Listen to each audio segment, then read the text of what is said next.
নমস্কার আমার প্রিয় বন্ধুরা, তোমরা সবাই কেমন আছো? আশা করি ভালো আছো। আমিও খুব ভালো আছি। আজ চলে এলাম প্রিয়াঙ্কা বেঙ্গলি ব্লগে আরও একটা ব্লগ ভিডিও নিয়ে প্রতিদিনের মতো। আর আজকে তোমাদের সাথে কিছু রেসিপি শেয়ার করব, যেটা আগের দিন অর্থাৎ রবিবার রাত্রিবেলা রান্না হয়েছে, সেটা তোমাদের সাথে শেয়ার করব। তোমরা অনেকেই জানো আমি বাবার বাড়িতে আছি, আর মা কী রান্না করলো রাত্রিবেলা রবিবার রাত্রে, এটাই তোমাদের সাথে শেয়ার করব। তো দেখো বন্ধুরা, ফ্রিজে অলরেডি এই গুঁড়ো মাছটা নিয়ে এসেছিলো, ফ্রিজে রাখা হয়েছিল, বরফ জমিয়ে গিয়েছে, তাই একটুক্ষণ জলে ভিজিয়ে রেখে দিয়েছিল। এছাড়াও বাটা মাছ রয়েছে, চিংড়ি মাছ রয়েছে, আর আজকে রান্নাটা করবে বাটা মাছ। এছাড়া এই গুঁড়া মাছের একটা রেসিপি তোমাদের সাথে শেয়ার করব। তো দেখো বন্ধুরা, এই যে চিংড়ি মাছগুলো আজকে রান্না করব না, ওগুলো থাকবে। আর এই দুটো রেসিপি আজকে মা রান্না করবে, সেটাই তোমাদের সাথে শেয়ার করব। তো চলো বন্ধুরা, এবার রেসিপিটি তোমাদের সাথে শেয়ার করি। প্রথমে বাটা মাছের মশলাটা তোমাদের সাথে শেয়ার করি। এখানে সরষেটা বেটে নিচ্ছে, আর সরষেটা বাটা হবে। আর দেখো এই গুঁড়ো মাছটা কিন্তু অলরেডি এইদিকে ছেঁকে নিয়েছে, বরফ থেকে অনেকটা জল ঝরে গিয়েছে, আর পরিষ্কারও করে দিয়েছে। এবার তোমাদের সাথে বাটা মাছের মশলাটা শেয়ার করি, করেছি। এবার তোমাদের সাথে সবজিটা শেয়ার করি। এখানে এরকমভাবে আলু কেটে নিয়েছে, আর টমেটো একটু বেশি করে দিয়েছে। এই দেখো দুটো রেসিপি দিয়ে কিন্তু রান্নাটা কমপ্লিট হবে। আর দেখো মশলাটা বেটে নিয়েছে এদিকে। তো দেখো বন্ধুরা, আমরা হাতে হাতে লাগিয়ে দিয়েছি মার, যাতে তাড়াতাড়ি একটু রান্নাটা হয়। যেহেতু অনেকে তো খাওয়া দাওয়া রয়েছে, সেই জন্য সবাই মিলে একটু হাতাহাতি কাজ করে দিয়েছি। তো দেখো বন্ধুরা, এদিকে বাটা মাছগুলো অলরেডি ছাড়ানো হয়েছে, ধুয়ে পরিষ্কার করা হয়েছে।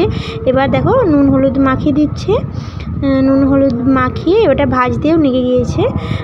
তো দেখো বন্ধুরা, একটু কড়াটা লেগে গিয়েছিল, গরম কড়াটা তেলটা দিতেই এরকমই কালারটা চলে এসেছে। তো দেখো বন্ধুরা, বাটা মাছটা অলরেডি ভাজা হয়ে গিয়েছে। তো দেখো বন্ধুরা, ফাইনালি বাটা মাছটা সুন্দরভাবে ভাজা হয়ে গিয়েছে। আর অনেকে তো রয়েছে জানো, এবার দেখুন অনেকগুলো বাটা মাছ নিয়েছে। আর দেখো গুঁড়ো মাছগুলো কিন্তু অল্প অল্প করে ভেজে নিচ্ছে। এই দেখো প্রথমে কিন্তু সব মাছগুলো এক এক করে ভেজে নিচ্ছে। বাটা মাছটা প্রথমে ভেজে নিয়েছে, আর মাছ ভাজার কাজটা করে নিচ্ছে। এদিকে দিয়ে গুঁড়া মাছটাও ভেজে নিচ্ছে। তো দেখো বন্ধুরা, আস্তে গুঁড়া মাছগুলো অল্প অল্প করে ভাজতে হয়, অল্প তেলে। তো দেখো বন্ধুরা, ফাইনালি গুঁড়ো মাছটাও ভাজা হয়ে গিয়েছে সুন্দরভাবে। দেখো গোটা গোটাভাবেই রয়েছে, খুব সুন্দরভাবে ভেজে নিয়েছে। এবার মাছ বাটা মাছের রেসিপি এটা শুরু করে দিয়েছে। এই দেখো আলুটা যে কুটে রেখেছিল, আলুগুলো সেদ্ধ করে তুলে নিয়েছে। তো দেখো বন্ধুরা, আলুটা সেদ্ধ করা হয়ে গিয়েছে। এছাড়া টমেটো কিন্তু কাঁচা রয়েছে। এবার রান্নাটা শুরু করবে বাটা মাছের রেসিপিটি। তো দেখো বন্ধুরা, প্রথমে কড়াতে তেল দিয়ে সেদ্ধ করা আলুগুলো তেলেতে ভেজে নিচ্ছে একটু ভালো করে। তো দেখো বন্ধুরা, একটু ভালো করে ভেজে নিচ্ছে। আর দেখো পরিমাণ মতো নুনটাও দিয়ে দিচ্ছে, নুন এবং হলুদ দিয়ে ভালো করে আলুটাকে ভেজে নিচ্ছে। এখানে আলুটা একটু ভালো করে কষিয়ে নিচ্ছে। তো দেখো বন্ধুরা, ফাইনালি ভালো করে ভাজা হয়ে গিয়েছে। আর দেখো তুলেও নিয়েছে। তো দেখো বন্ধুরা, আলুটা সুন্দরভাবে মশলা মাখানো হয়েছে এবং ভাজা হয়ে গিয়েছে। এবার আসল রান্নাটা যাকে শুরু হবে। তো দেখো বন্ধুরা, প্রথমে তেল দিয়ে একটু অল্প পরিমাণে ফুটন দিয়ে কাঁচা টমেটোগুলো দিয়ে দিচ্ছে। আর দেখো কাঁচা টমেটোগুলো কিন্তু ভালো করে ভেজে নিচ্ছে। আর দেখো অনেকটা সেদ্ধ হয়ে গিয়েছে, টমেটোটা খুব সুন্দরভাবে গলে গিয়েছে। এবার পরিমাণ মতো নুন এবং হলুদ গুঁড়ো দিয়ে দিচ্ছে। তো দেখো বন্ধুরা, হলুদ গুঁড়ো দিয়ে একটু নেড়ে তারপরে অলরেডি সর্ষে বাটা, যেটা তোমাদের সাথে প্রথমেই শেয়ার করেছি, সর্ষে বাটাটা দিয়ে দিচ্ছে। দিয়ে এবারটা ভালো করে এভাবে কিছুক্ষণ ঘেটে নিচ্ছে, আর মশলাটা অলরেডি কষিয়ে নিচ্ছে। তো দেখো বন্ধুরা, কিছুক্ষণ এভাবে নাড়তে অলরেডি কালারটা খুব সুন্দর চলে এসেছে।